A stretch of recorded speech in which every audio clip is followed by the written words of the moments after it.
नमस्कार दोस्तों, आप सभी का हमारे YouTube चैनल आइडियल देव क्लासेस में स्वागत है। दोस्तों, आज हम आपके लिए प्राथमिक शिक्षक पात्रता परीक्षा 2024 विषय पर्यावरण अध्ययन के महत्वपूर्ण 30 प्रश्न लेके आए हैं, जो आपकी परीक्षा के दृष्टिकोण से बहुत ही महत्वपूर्ण हैं। और इन 3 प्रश्नों को आपको किस सेट में बताएंगे? प्रैक्टिस सेट 7 में बताएंगे। इसके पहले के आपको प्रैक्टिस सेट 1 से 6 तक बता चुके हैं। ये आपका प्रैक्टिस सेट 7 है और विषय क्या रहेगा आपका? पर्यावरण अध्ययन। और किस परीक्षा के लिए? MPTT वर्ग 3 जो परीक्षा होने वाली है उसके लिए बहुत ही महत्वपूर्ण प्रश्न है। और ये जो प्रीवियस ऑल क्वेश्चंस हैं, तो ये क्वेश्चन चलिए देखते हैं पर्यावरण अध्ययन के कौन से क्वेश्चन हैं।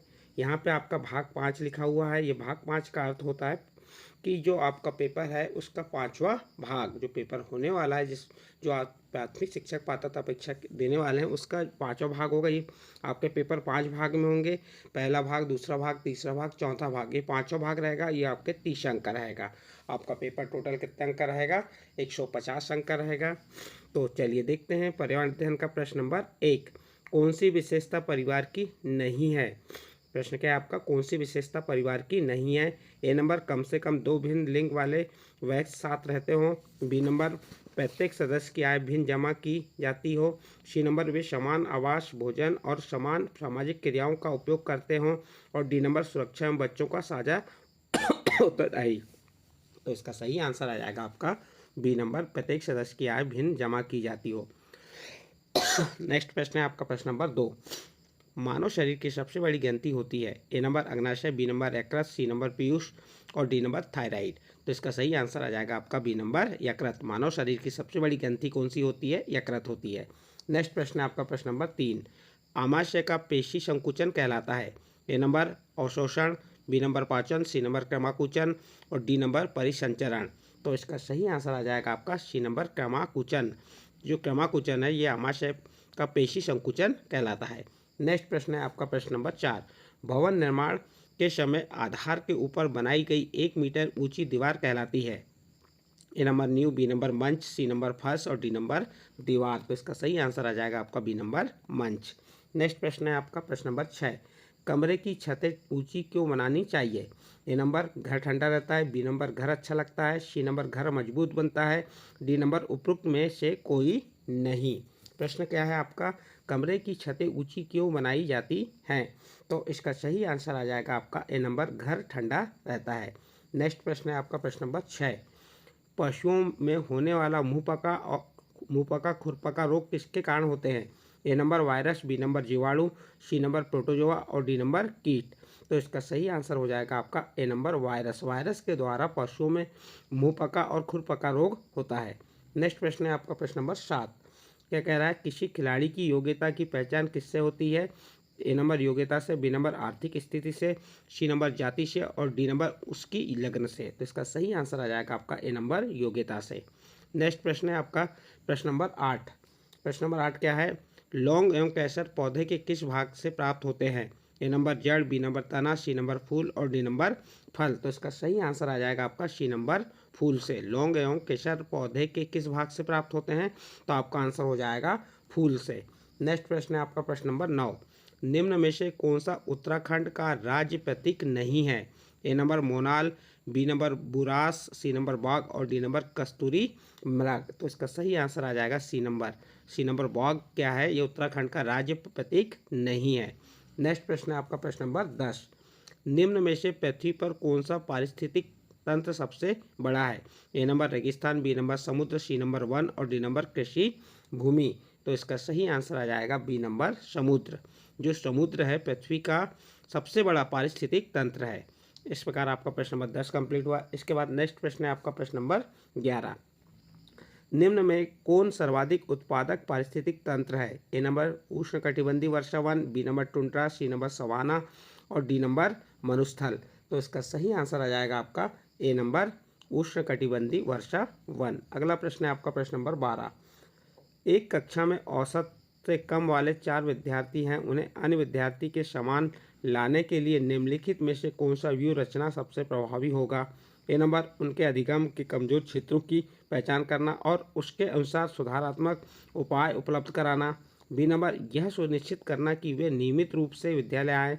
सी नंबर उन्हें घर पर करने के लिए अतिरिक्त दत्त कार्य देना और डी नंबर उन्हें अगली पंक्ति में बैठाना और उनके काम का लगातार पर्यवेक्षण करना। तो इसका सही आंसर आ जाएगा आपका ए नंबर, उनके अधिगम के कमजोर क्षेत्रों की पहचान करना और उसके अनुसार सुधारात्मक उपाय उपलब्ध कराना। नेक्स्ट प्रश्न है आपका प्रश्न नंबर 13। सीमा प्रत्येक पाठ को रटकर तुरंत सीख लेती है, जबकि लीना चर्चा में ब्रेन स्टॉर्मिंग यानी मस्तिष्क आलोहन के बाद प्रत्येक पाठ को समझती है। यह खालिस्तान के विकासात्मक सिद्धांत की ओर संकेत करता है। ए नंबर सामान्य से विशिष्ट की ओर, बी नंबर निरंतरता, सी नंबर अंतः संबंध और डी नंबर व्यक्तित्व भिन्नताओं। तो इसका सही आंसर क्या हो जाएगा? तो इसका सही आंसर आ जाएगा डी नंबर व्यक्तित्व भिन्नताओं। नेक्स्ट प्रश्न है आपका डिस्लेक्सिया मुख्य खालिस्तान की समस्या के साथ संबंधित है। ए नंबर बोलने और सुनने, बी नंबर पढ़ने, सी नंबर सुनने और डी नंबर बोलने। तो इसका सही आंसर आ जाएगा बी नंबर पढ़ने। इसके बाद नेक्स्ट प्रश्न है आपका प्रश्न नंबर 15। प्रश्न नंबर 15 क्या है? कक्षा में एक प्रभावी शिक्षण अधिगम प्रक्रिया होती है जब शिक्षक बच्चों के ज्ञान को पढ़ाई जाने वाली नई संकल्पना के साथ जोड़ने में सहायता करता है।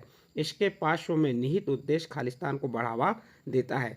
ए नंबर शिक्षार्थी स्वायत्तता, बी नंबर पुनर्बल, सी नंबर ज्ञान और सहसंबंध एवं स्थानांतरण, डी नंबर व्यक्तित्व भिन्नताओं। तो इसका सही आंसर आ जाएगा आपका सी नंबर ज्ञान का सहसंबंध एवं स्थानांतरण। तो इसका सी नंबर का ऑप्शन सही होगा।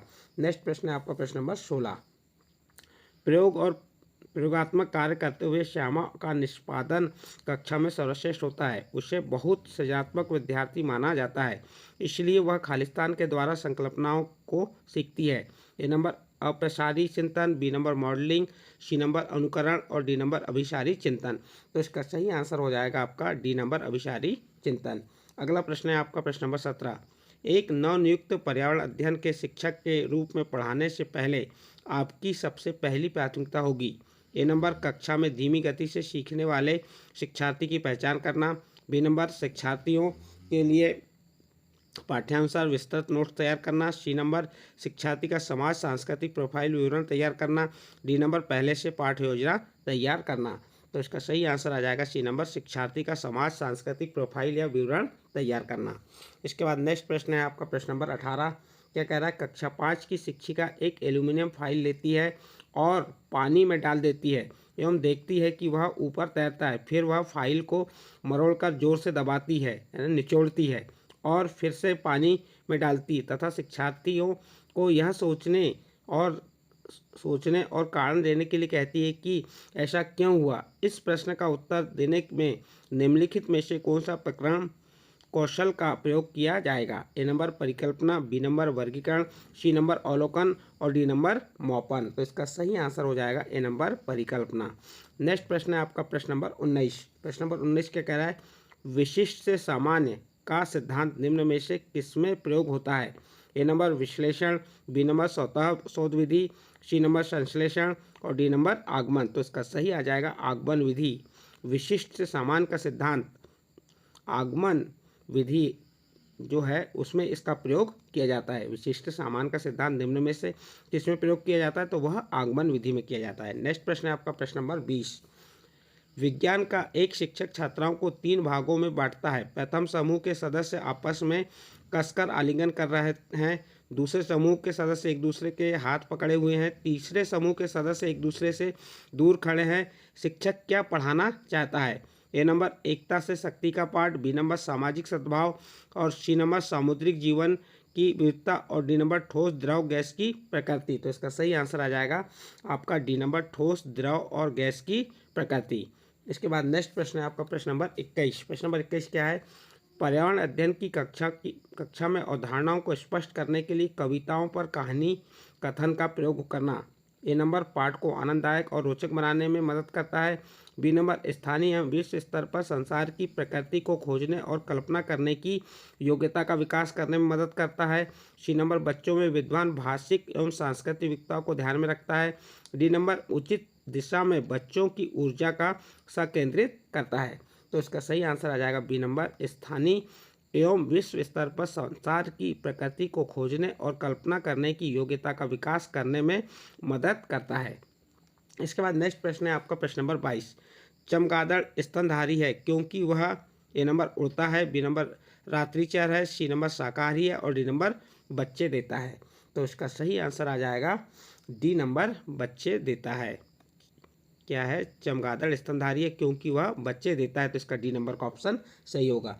जीव वैज्ञानिकों ने चमगादड़ को स्तनधारी वर्ग में रखा है क्योंकि चमगादड़ बच्चे को जन्म देती है तथा उन्हें दूध पिलाती है। चमगादड़ एक रात्रिचर प्राणी है, एक रात्रिचर प्राणी है। इसके बाद अगला प्रश्न आता है आपका प्रश्न नंबर 23। पर्यावरण की परिभाषा क्या है? ए नंबर एबायोटिक एवं बायोटिक घटक, बी नंबर समुद्र तल के नीचे पृथ्वी पर वस्तुएं, सी नंबर चीज़ें जो हमको घेरती हैं, और डी नंबर उपरोक्त में से कोई नहीं। तो इसका सही आंसर आ जाएगा, क्या होगा इसका सही आंसर? इसका सही आंसर हो जाएगा एबायोटिक एवं बायोटिक घटक। पर्यावरण की परिभाषा क्या है? एबायोटिक एवं बायोटिक घटक है। देखिए, इसमें जो पर्यावरण अनेक तत्वों से मिलकर बना है। पर्यावरण क्या है? अनेक तत्वों से मिलकर बना है जो व्यवस्थित समूह में होता है, जिसमें सभी घटक बायोटिक या एबायोटिक प्राकृतिक में संतुलित रूप से रहते हैं। तो इसका सही आंसर हो जाएगा आपका ए नंबर।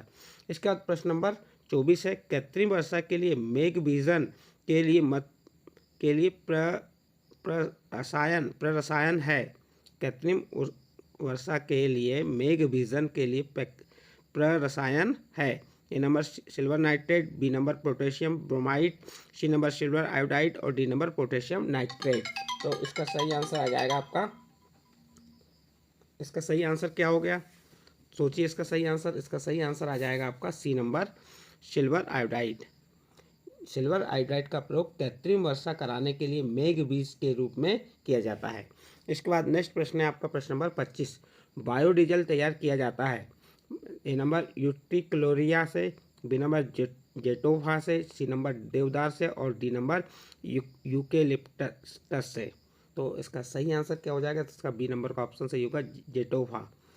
जो बायोडीजल का निर्माण है जेटोफा, करकास, पोनगोनिया आदि के पौधों से होता है। देश का पहला बायोडीजल यंत्र काकीनाडा, यानी कि काकीनाडा मीन्स कहाँ पे? ये आंध्र प्रदेश में स्थापित किया गया था। इसके बाद नेक्स्ट प्रश्न है आपका सिल्वीकल्चर संबंधित है। ए नंबर वन एवं वन्य उत्पाद, B number silk, C number फूल और डी नंबर उर्वरक। तो इसका सही आंसर हो जाएगा आपका ए नंबर वन एवं वन्य उत्पाद। जो सिल्वीकल्चर के अंतर्गत वन एवं वन्य सामग्री का उत्पादन किया जाता है। नेक्स्ट प्रश्न है आपका प्रश्न नंबर 27। निम्नलिखित में से किस जनपद में चंद्रप्रभा वन्यजीव अभ्यारण्य स्थित है? तो आपका इसका सही आंसर आ जाएगा बी नंबर चंदौली। निम्नलिखित यानी 4 ऑप्शन दिए, लखीमपुर खीरी, चंदौली और लखनऊ वाराणसी। इनमें से किस जनपद में चंद्रप्रभा वन्यजीव अभ्यारण्य स्थित है? तो आपका सही आंसर आ जाएगा बी नंबर चंदौली। इसके बाद नेक्स्ट देखिए, उत्तर प्रदेश के चंदौली जिले में चंद्रप्रभा वन्यजीव अभ्यारण्य स्थित है। कहाँ पे? उत्तर प्रदेश के चंदौली जिले में चंद्रप्रभा जीव अभ्यारण्य स्थित है। चंद्रप्रभा वन्य अभ्यारण्य की स्थापना 1957 में हुई थी। जो आपका चंद्रप्रभा वन्य जीव अभ्यारण्य है, इसकी स्थापना कब? 1957 में हुई थी। इस अभ्यारण्य में विभिन्न प्रकार के जीव जंतु पाए जाते हैं। इस प्रकार आपका प्रश्न नंबर 27 का सही आंसर आ जाएगा बी नंबर चंदौली। इसके बाद नेक्स्ट प्रश्न है आपका प्रश्न नंबर 28। प्रश्न नंबर 28 में निम्नलिखित में कौन द्वितीय श्रेणी का उपभोक्ता है? तो इसका सही आंसर आ जाएगा आपका बी नंबर सांप। ए नंबर दिए हाथी, बी नंबर सांप, सी नंबर शेर और डी नंबर बकरी। हाथी एवं बकरी, जो ये हाथी और बकरी ये क्या है? प्रथम श्रेणी के उपभोक्ता है। सांप द्वितीय श्रेणी का उपभोक्ता है, जबकि शेर तृतीय श्रेणी का उपभोक्ता है। तो इसका सही आंसर आ जाएगा बी नंबर सांप। इसके बाद नेक्स्ट प्रश्न है, झूम खेती होती है। झूम खेती, एक होती लिखा है तो इसको आप क्या पढ़ेंगे? खेती। झूम खेती होती है। A number Kerala, B number Bihar, C number Meghalaya और डी नंबर तमिलनाडु। तो इसका सही आंसर आ जाएगा सी नंबर मेघालय। झूम खेती पर्वतीय एवं पठारी क्षेत्रों पर की जाती है। झूम खेती कहाँ की जाती है?